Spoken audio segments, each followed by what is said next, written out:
வணக்கம் மக்களே, welcome to the ஃபென்சர் show. இன்னைக்கு நம்ம பார்க்க போறது பிரேவ் சிட்டிசன் அப்படின்ற ஒரு கொரியன் மூவியோட ரிவ்யூ. இந்த படம் பாத்தீங்கன்னா அமேசான் பிரைம் ஓடிடி ஆப்ல அவைலபிளா இருக்கு. தமிழ் டப்பிங்லயுமே அவைலபிளா இருக்கு.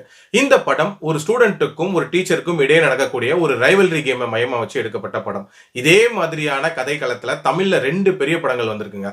நம்மவர் அண்ட் மாஸ்டர். கிட்டத்தட்ட அதே திரைக்கதை தான் இந்த படத்துக்குமே சொல்லலாம். இந்த படத்தோட ஹீரோயின் இந்த படத்துல ஒரு முன்னாள் பாக்ஸரா இருப்பாங்க. பினான்சியல் சிச்சுவேஷன் காரணமாக ஒரு டீச்சர் ஜாபுக்கு இவங்க சேர்ந்திருப்பாங்க டெம்பரரியா. அந்த டீச்சர் ஜாப்ல எப்படியாவது பெர்மனன்ட் ஆகணும் அப்படின்றதுக்காக பயங்கர கண்ணும் கருத்துமா பொறுமையா இருப்பாங்க அப்படின்னே சொல்லலாம். ஆனா அந்த ஸ்கூல்ல ஒரு மிகப்பெரிய பிரச்சனை இருக்கு. அதாவது ஒரு பயங்கரமான ரவுடி ஸ்டூடெண்ட் ஒருத்தர் இருக்கான். அவனை சுத்தி ஒரு மிகப்பெரிய கேங் இருக்கு. அப்பாவி பசங்க எல்லாரையுமே போட்டு டார்ச்சர் பண்றது அப்படின்ற மாதிரியான விஷயங்கள் பண்ணிட்டு இருக்காங்க. அந்த ஸ்டூடெண்ட்டுக்கு பேக்கப் அப்படின்றதுமே பயங்கரமா இருக்கு. சோ அவனை ஒண்ணுமே பண்ண முடியாது அப்படின்ற மாதிரியான சிச்சுவேஷன் இருக்கு. சோ இப்படி இருக்கக்கூடிய சிச்சுவேஷன்ல அந்த டீச்சருக்கும் ஸ்டூடெண்ட்டுக்கும் இடையே என்ன மாதிரியான ரைவல்ரி கேம் உண்டாது, கடைசியா அதுல யார் ஜெயிக்கிறா அப்படின்றத அந்த படத்தோட கதை. இந்த படத்தோட பாசிட்டிவ்ஸை பொறுத்த வரைக்கும் எனக்கு முக்கியமான பாசிட்டிவா படுறது கண்டிப்பா அந்த டீச்சர் கேரக்டரை டிசைன் பண்ண விதம் அப்படின்னே சொல்லலாம். ஒரு விதமான டெஸ்பிரேஷனை ரொம்ப நீட்டா கொண்டு வந்திருப்பாங்க.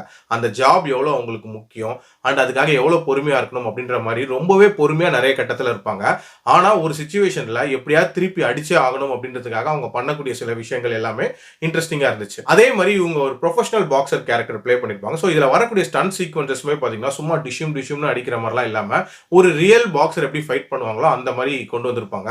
இன்ஃபேக்ட் இந்த படத்தோட ஸ்டன்ட் சீக்வன்சஸ் எல்லாமே நீட்டா இருந்துச்சு. அதுல குறிப்பா அந்த கிளைமேக்ஸ் ஃபைட் சீக்வன்ஸ் அப்படின்றதெல்லாம் அல்டிமேட்டா இருந்துச்சு.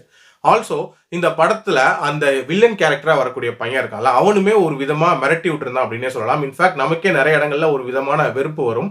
அண்ட் இதுல காட்டக்கூடிய ராகிங் சீன்ஸ் அப்படின்றது எல்லாமே ரொம்ப இம்பாக்ட்ஃபுல்லான சீன்ஸா தான் இருந்துச்சு. அதே மாதிரி இந்த படத்தோட டியூரேஷன் அப்படின்றதுமே பாத்தீங்கன்னா லெஸ் தென் 2 hours தான். ஒரு குயிக் வாட்சாவே பார்த்துடலாம். ஓவரால் ஒரு மாதிரி விறுவிறுப்பா நகரக்கூடிய ஒரு கதை தான். நெகட்டிவ்ஸை பொறுத்த வரைக்கும் பாத்தீங்கன்னா இந்த படத்துல லாஜிக் அப்படின்றது நிறைய இடங்கள்ல மிஸ் ஆன மாதிரியான ஒரு ஃபீல் இருந்துச்சு. உதாரணத்துக்கு சொல்லணும் அப்படின்னா ஒரு ப்ரொஃபஷனல் பாக்ஸருக்கும் ஒரு ஸ்டூடெண்ட்டுக்கும் ஒரு ஃபைட் வருதுன்னு வச்சுக்கோங்களேன். ஆப்வியஸ்லா நமக்கு தெரியும் அந்த ப்ரொஃபஷனல் பாக்ஸர் தான் ஜெயிப்பாங்க அப்படின்றது. பட் இதுல கொஞ்சம் சினிமாட்டிக்கா இருக்கணும் அப்படின்றதுக்காக கொஞ்சம் இந்த ஸ்டூடெண்ட்டுக்கும் மாஸ் ஏற்றி விட்டு கொஞ்சம் க்ளோஸா அந்த ஃபைட் நடக்கிற மாதிரி காட்டியிருப்பாங்க. அது எல்லாமே கொஞ்சம் சினிமாட்டிக்கா தான் இருந்துச்சு. அதே மாதிரி இந்த படத்துல தன்னை அடிச்சது யாரு அப்படின்றத இந்த வில்லன் ரியலைஸ் பண்றதுக்கு அவ்வளவு நாட்கள் ஆச்சா அப்படின்ற மாதிரியான கேள்விகளும் இருக்கதான் செய்யுது. அதே மாதிரி ஹீரோயினோட அப்பா ஸ்டார்டிங்ல ஒரு மாதிரியான கேரக்டர்ல இருப்பாரு. அதுக்கப்புறம் எப்படி அவர் மாறினாரு அண்ட் பிரசன்ட்ல ஏன் அவ்வளவு ஃபன்னியா இருக்காரு அப்படின்றதுக்கான ஆன்சருமே இந்த படத்துல இருக்காது. இந்த மாதிரி நிறைய கேப்ஸ் அப்படின்றது இருக்கதான் செய்யுது. பட் ஓவரால் பார்க்கும்போது ஒரு டீசென்ட் வாட்ச் அப்படின்னு தான் சொல்லுவேன். என்னோட ரேட்டிங் இந்த படத்துக்கு 3 out of 5. கண்டிப்பா ட்ரை பண்ணி பாருங்க. அடல்ட் கண்டென்ட்லாம் இல்ல. மீண்டும் அடுத்த விமர்சனத்தில் சந்திக்கிறேன். நன்றி, வணக்கம்.